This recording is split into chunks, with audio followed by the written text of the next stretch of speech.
આપણા હૃદયની અંદર એ સત્ય પડેલું છે, કોણ સાચો છે અને કોણ ખોટો છે, કોણ મૂળ માલિક છે, હકીકત શું છે, વાસ્તવિક શું છે, ફોર્માલિટી શું છે, એ અંદર બેઠો બેઠો બધાની ખબર લે, તોલ કાઢી લે, એને કહેવાની કોઈને જરૂર નથી. તો મૂળ માલિક, મૂળ દેશનો માલિક ખરેખર આદિવાસી છે કે નહીં એ વિચારવા જેવું છે. મૂળ કહેતા આપણે એક અર્થ એવો થાય કે ઝાડ ઉખેડી નાખીએ નીચે મૂળિયા આવે તો મૂળિયા ઉપર આપણી બધી નજર જાય. મૂળ એટલે કોઈ પણ છોડનું ઝાડનું મૂળ અને ઝાડનો આધાર મૂળ.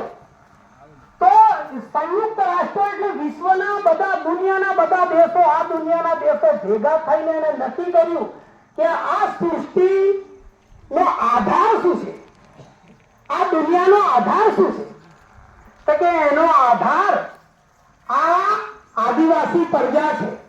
કઈ રીતે? તો દુનિયાને જીવાડે કોણ? તમને ને મને અત્યારે પણ જીવાડે કોણ છે? તમને ને મને જીવન કોણ આપે છે? હવે એક વાતમાં એમ